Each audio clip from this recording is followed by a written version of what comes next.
మోకాళ్ల నొప్పులు, gas, gut health వంటి సర్వ రోగాలకు నివారణి అరుణ యోగా ఆముదం.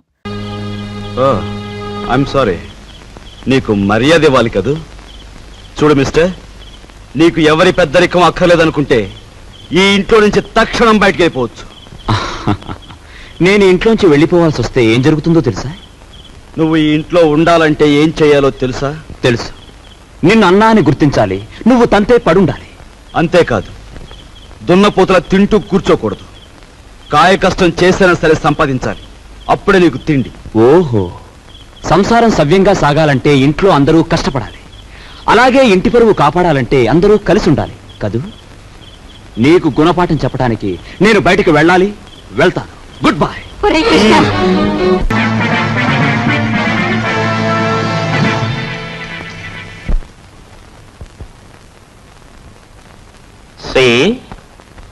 నువ్వు కలలు కంటూ ఊహల్లో తేలకు. Go and enjoy. Come on.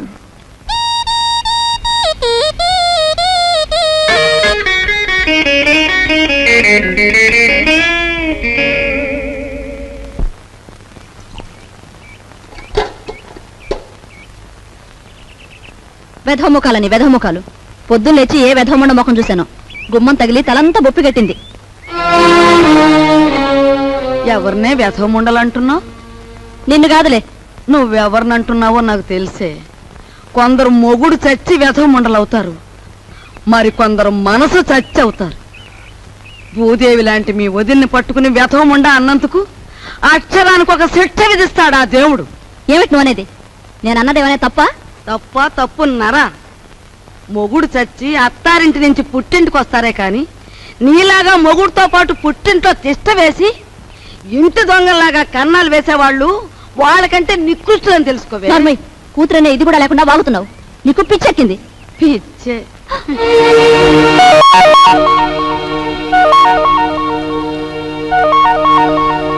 రామ్మ రా, సమయానికి వచ్చావు. చూసావా అమ్మ, దేవుళ్ళంటే నా బిడ్డను మింగింది కాకుండా అది ఎన్ని మాటలు అంటుందో. ఇవి చేతులు కావనుకో అమ్మా, నీకు అన్ని భోగాలు ఉండి కూడా మా ఇంటికొచ్చి ఎన్నో మా కష్టాలు చూసిందానివి. నువ్వే ఏదైనా ఉపాయం ఆలోచించి ఈ గాది కింద పందికొక్కుల్ని విరగడి చేయి తల్లి. మీరేం బాధపడకండి మామగారు, నేను మీ మనవడు కలిసి ఆలోచించాం. నాకు చిన్నప్పటి నుంచి లక్షాధికారులతో మాట్లాడటం అంటే చెడ్డ సరదా అండి. మీ అంతటా మీరే పిలిపించేసరికి నేను కూడా ఓ లక్షాధికారిని అయిపోయిన ఫీలింగ్ వచ్చేసిందండి. ఏం లేదు, మా జయ లక్షల్లో పుట్టి లక్షల్లో పెరిగింది. కూర్చోండి. అదృష్టవంతురాలు, తొందరగా రా. ఆ అదృష్టానికి వారసురాలుగా మాత్రం ప్రవర్తించడం లేదు. ఆ ఇంట్లో 4 రోజులుండి ఇక్కడికొచ్చినా ఆ గూటి పొలకే పలుకుతోంది. నిజానికి ఆ ఇంట్లో డబ్బు యొక్క విలువ తెలిసింది మీ ఇద్దరికేనన్న అభిప్రాయం. అంచేత మీరిద్దరూ ఇక్కడే 4 రోజుల పాటు ఉండి మా జైకి డబ్బు యొక్క విలువేమిటో కాస్త తెలియజెప్పండి. మీ ఇంట్లో సెటిల్ అయిపోయి మీ అమ్మాయికి డబ్బు గురించి చెప్పడం అంటే కాశ్మీర్లో పుట్టి పెరిగిన వాడికి ఐస్ మొక్కల గురించి చెప్పినట్టు ఉంటుందండి. సరే, మమ్మల్ని ఎప్పటి నుంచి రమ్మంటారో చెప్పేయండి. ఈవేళే వచ్చేస్తే చాలా సంతోషిస్తాను.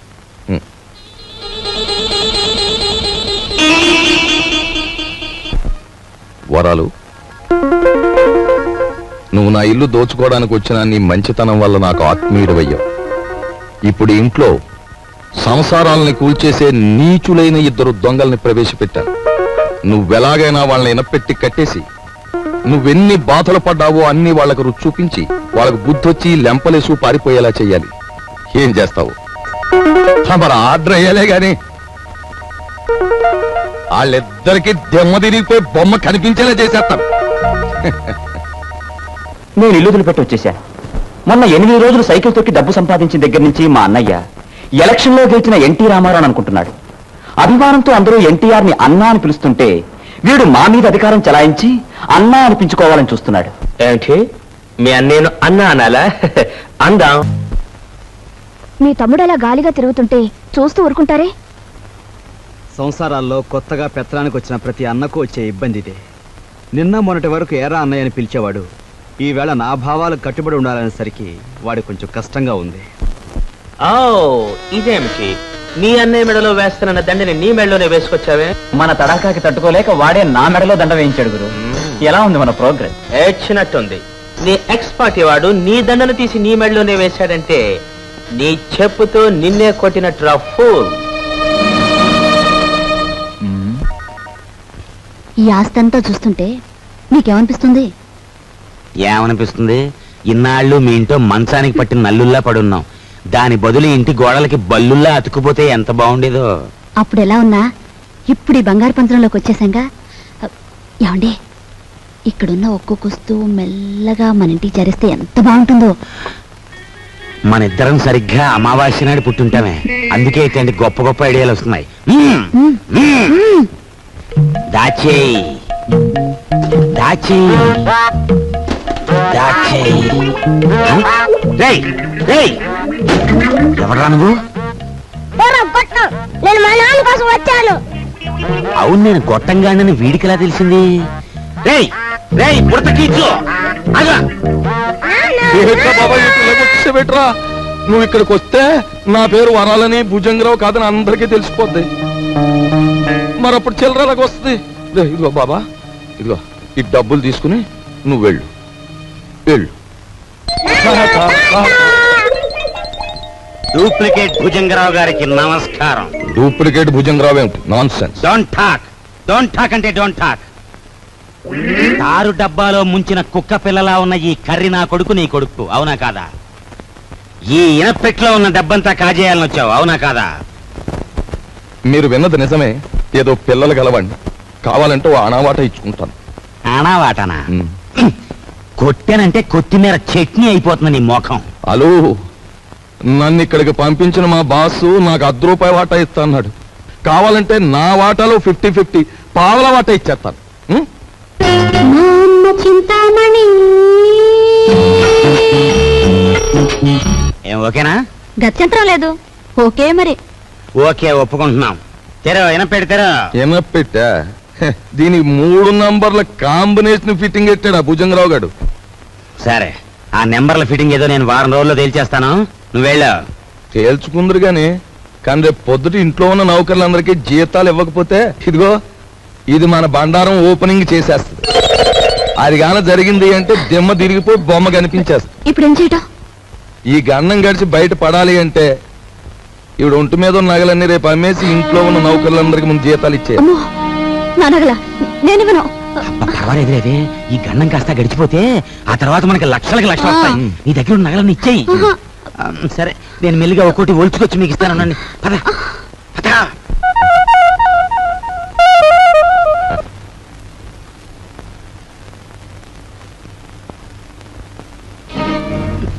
నిన్న తాటాకులు కట్టావు, ఇప్పుడు రా చూద్దాం.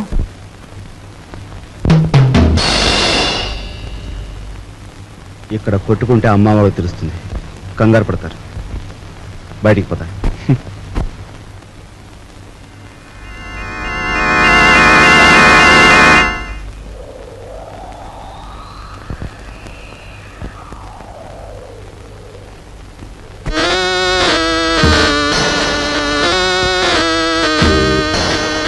హీఈస్ జానీ జింజర్, మా బాస్ లాంటి వాడు. He's my brother. సారీ. అన్న, అక్క, తమ్ముడు ఇలాంటి వరుసలంటే నాకు అసహ్యం. మనని కట్టిపడేసేందుకు పెట్టుకున్న వరుసలు. అన్న, అక్క, తమ్ముడు ఇలాంటి వరుసలంటే నాకు అసహ్యం. మనని కట్టిపడేసేందుకు పెట్టుకున్న వరుసలు. He's mister Raj, Raviraj. Hello.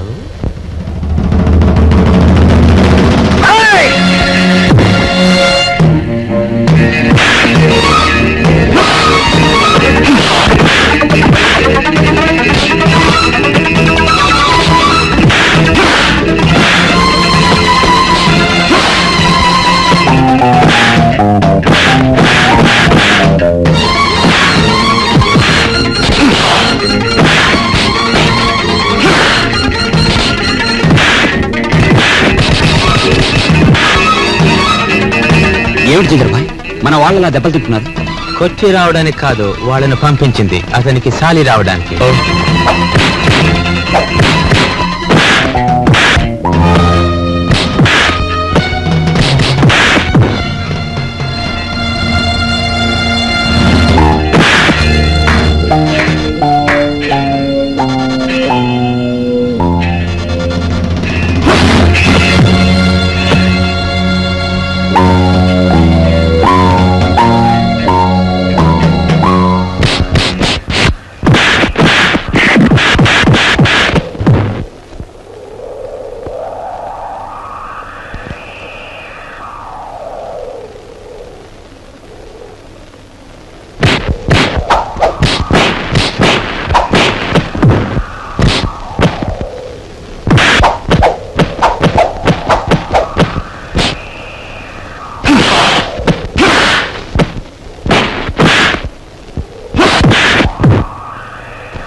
ఓ దున్నపోతుల బండి మాట్లాడుకుని వీళ్ళందరినీ హాస్పిటల్కి తీసుకెళ్ళా. ఖర్చు కొంచెం.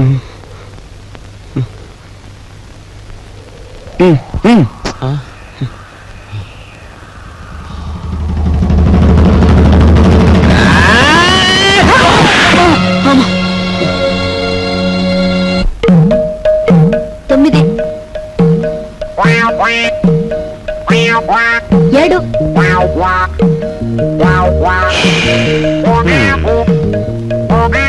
నా నడుము పట్టుకో, లాగో, దమ్ము బిగపట్టు, లాగో లాగో.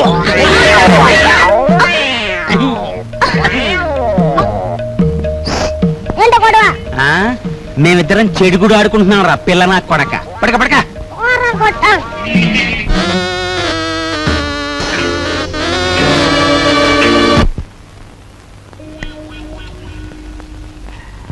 సార్ సార్ పెట్టేమనే కావాలి సార్?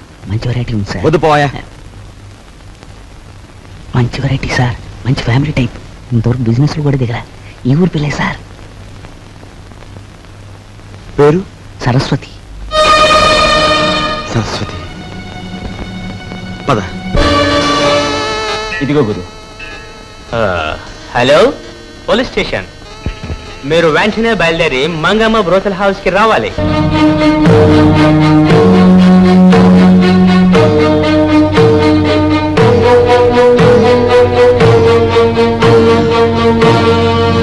ఈ ఊరి పిల్లన్నావే, ఆ అమ్మాయి ఏది? సరస్వతి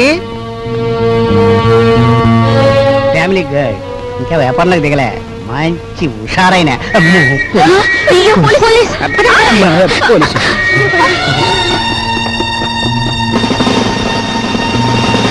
కానిస్టేబుల్స్. ఏమైనా పిల్ల కావాల్సి వచ్చిందా సార్? నేను అలా సాని కొంపకొచ్చి సహస్రనామాచ్యం చేస్తున్నానంటావా? పేరెక్కో వెళ్ళా. ఆగు. కానిస్టేబుల్స్ రాని. ఇది నాకే పోజు కొడుతోంది. Constables van ఎక్కించండి.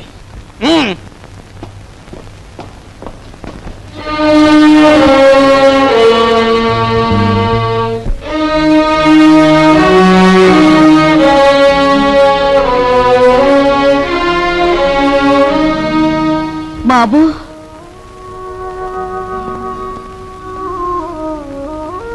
నువ్వెందుకురా ఏదో తప్పు చేసినట్టు తలంచుకుంటావు?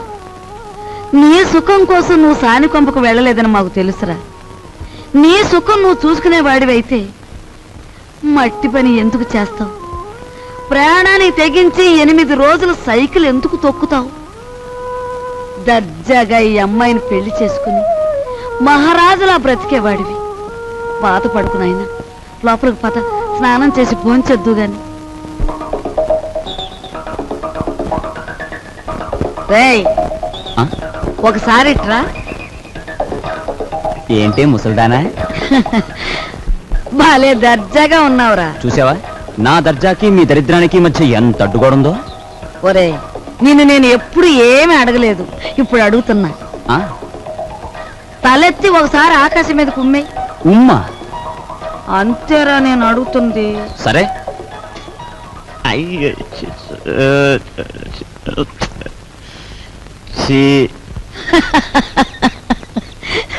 ఒరే, ఆకాశం మీద ఉమ్మేయడానికి ప్రయత్నిస్తే అది ఆకాశం మీద పడదు సరికదా, తిరిగి వచ్చి నీ ముఖానే పడుతుందని తెలుసుకో.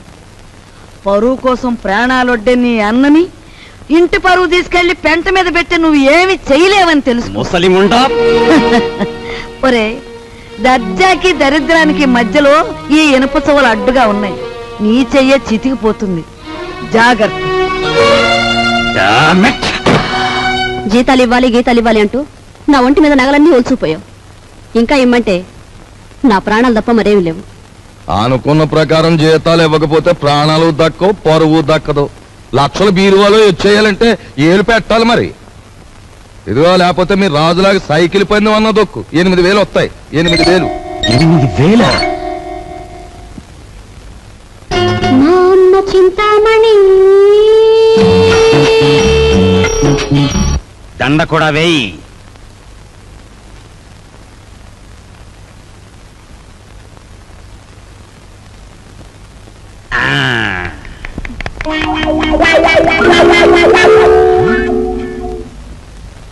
ఏమండి, జనం ఎవరు లేరండి. గొప్ప గొప్ప సినిమాలు మెల్లిమెల్లిగా పికప్ అవుతాయి. ముందు జనం రారు, మనకి అంతే. నీకెందుకు, నేను తొక్కుతాగా.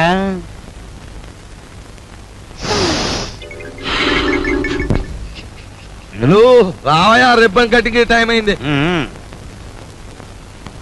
రే రికార్డు పెట్టా. జయము నిశ్చయమురా, భయము లేదురా, దంకు గొంతు లేక ముందు సాగి పొమ్మురా.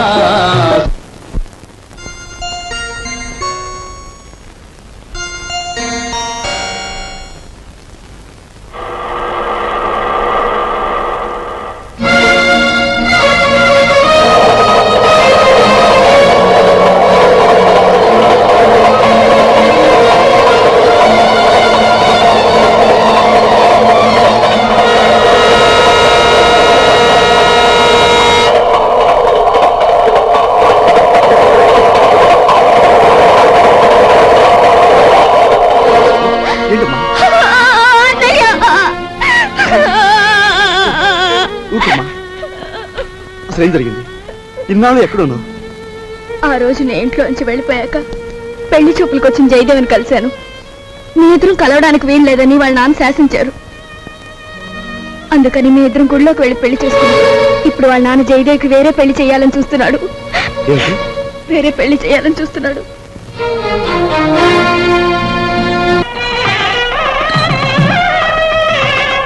రండి బాబు గారు. పెళ్లి కూతురు తండ్రినే ఉండి పోలీసు డ్రెస్సులో వచ్చినందుకు క్షమించాలి. నా కూతురు పెళ్లి అయినా నేను డ్యూటీ నుంచి రిలాక్స్ కాను. నేరస్తుని పట్టుకోవడంలో నేను ఇప్పుడు ఎవర్ రెడీ బ్యాటరీ లాంటి వాడిని దేశానికి తెలియాలి. That's why this dress. ఏ డ్రెస్ లో ఉన్నా మీరు నా కాబోయే వియ్యంకులు, అది నా సంతోషం. మీకు సంతోషం అయితే మాకు సంతోషమే.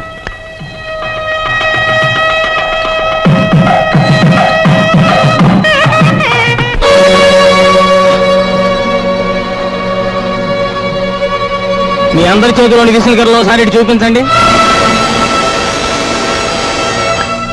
బావగారు, ఈ వ్యక్తి దగాకోరు, వీడిని నమ్మొద్దు. ఏవో దొంగ ఫోటోలు వచ్చేసి నన్ను అల్లరి చెయ్యాలని.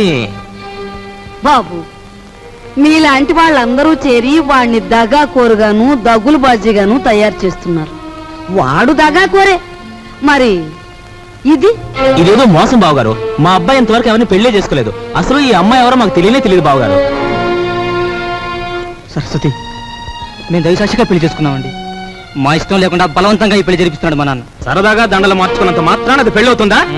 సరదాగా దండలు మార్చుకోవడం కాదు, కొంతకాలం కాపురం కూడా చేశారు. కాపురం చేస్తున్న భార్యాభర్తలను విడదీసి వాళ్ళకి మరో పెళ్లి చేయడం నేరం. దానికి ఈ క్షణంలో మిమ్మల్ని అరెస్ట్ చేయగలరు, తెలుసా? అది కదా బావగారు. మీరు పెళ్లి కొడుకు తండ్రిగా ఇక్కడ ఉండాలి అనుకుంటే వీళ్ళిద్దరికీ పెళ్లి జరిపించండి, లేదా మిమ్మల్ని జైలుకి పంపించాల్సి వస్తుంది. అమ్మాయి, మీరిద్దరు వెళ్ళి పీటల మీద కూర్చోండి.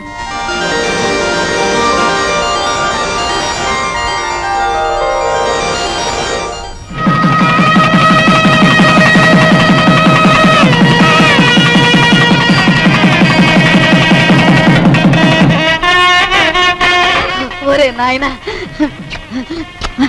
బాబు, ఇదంతా నీ గొప్పతనం రా. మన వంశ గౌరవాన్ని నిలబెట్టావురా బాబు. మీ అభిమానానికి కృతజ్ఞుని. నా డ్యూటీ మాత్రం నేను చేశాను. నువ్వెంత మంచివాడు బాబు.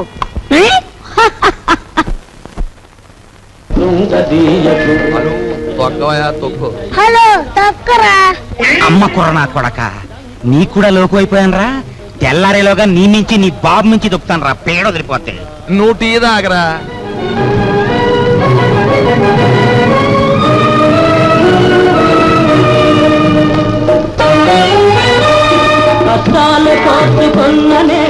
సావిత్రి, నీ మొగుడికి నిద్రమత్తు పోయి హుషారుగా సైకిల్ దొక్కి పందెం గెలవాలి అంటే ఒకే ఒక పద్ధతి ఉంది.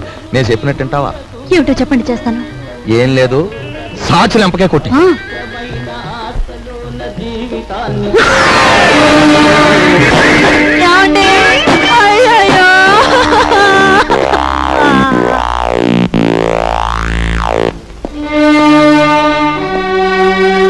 చూడు బ్రదర్, మీ దంపతులిద్దరూ మీ బావగారింట్లో ప్రవేశించి ఆయన చావు కారకులయ్యారు.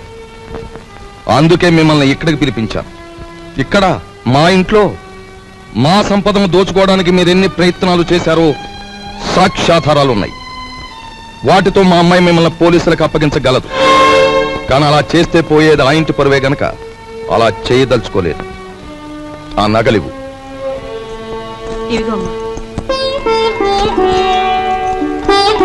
అదిగో మీ ట్రంకు పెట్టి. ఆ పెట్టెలో ఈ ఇంటికి సంబంధించిన వస్తువులు ఎన్నున్నాయో మాకు బాగా తెలుసు. ఇక నుంచే నాకు గౌరవంగా బ్రతకడం నేర్చుకోండి.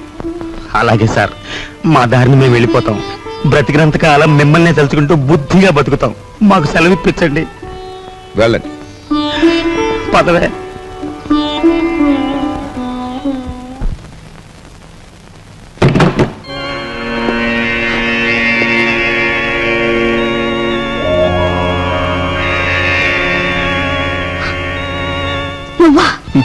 నేనే.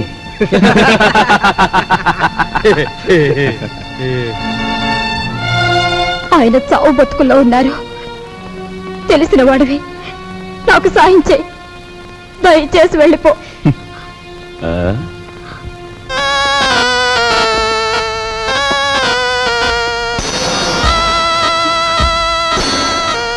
Sorry dear, sorry. నాది ఎన్నాళ్ళ కోరికో. గురుదక్షిణ.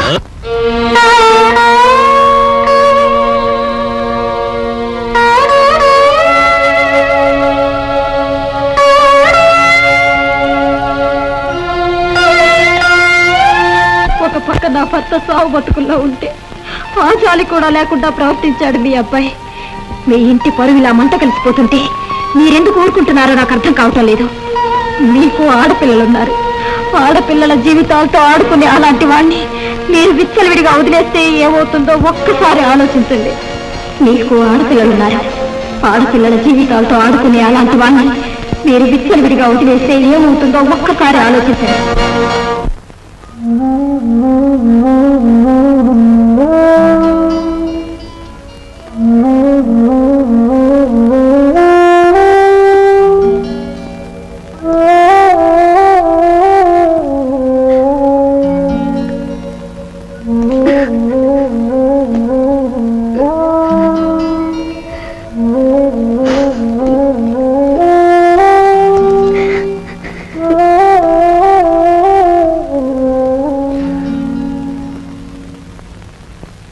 చూడమ్మా, ఈ క్యారేజీ మా చిన్నబాబుకిచ్చి నీకు ఇష్టమని మీ అమ్మాయి స్వయంగా తయారు చేసింది. ఒక్కటి కూడా వదలకుండా తినమని చెప్పు. తమ్ముడు క్యారేజ్ నేను తీసుకెళ్తాను, నువ్వు పద. ఏమ్మా, ఇన్ని వండి తమ్ముడికే పంపిస్తున్నావు? నేను తినకూడదా? అది కాదు బాబు, అది నాకు తెలుసమ్మా. నాన్నగారు చనిపోయిన దగ్గర నుంచి ఏనాడు పిండి వంటలు చేయను నువ్వు. ఈ వేళ ఇంత శ్రమపడి ఇన్ని వండావంటే ఇదేమిటో ఊహించగలను. చిన్నవాడు వీధిలోకి వెళ్ళి చెయ్యకూడని ఘోరాలు చేస్తున్నాడు. ఇంటి పరువు బజారుకి ఈడుస్తున్నాడు. అందుకని అలాంటి వాడు చచ్చినా ఒకటే బ్రతికినా ఒకటేనని మనం అనుకుంటాం. తల్లి కదూ, చంపేయడానికే నిర్ణయించుకున్నాం. చూడు తల్లి, వాడు దుర్మార్గుడే కావచ్చు, కానీ వాణ్ణి కనిపించింది మనమమ్మా. చూడు, వాడు ఇవాళ ఇలా తయారయ్యాడంటే దానికి కారణం మన పెంపకం కదూ. అందుకని ముందుగా ఆ విషయం మనం తిని తర్వాత వాడికి పెడదాం. ఏమ్మా? పరువే తన ప్రాణంగా భావించిన మీ అబ్బాయి లాంటి ఉత్తముడికి భారీగా బ్రతికి నేను పరమనీచుడిగా తయారైన మీ మనవుడు చేసే ఘోరాలు భరించలేక వాడిని చంపి నేను చావాలనుకున్నాను. అమ్మా, మన ఇంటి సమస్య మన చావులతో పరిష్కారం కాదు. తమ్ముడిని మార్చడానికి నేను ఉపాయం ఆలోచించాను. ఏమిట్రా అది? చెప్తాను. వాళ్ళు వస్తున్నారు, మీరు బయలుదేరండి. వెళ్తామండి. వెళ్ళొస్తామమ్మా, పదా.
పారిపోయిన కుర్రాడెవరు?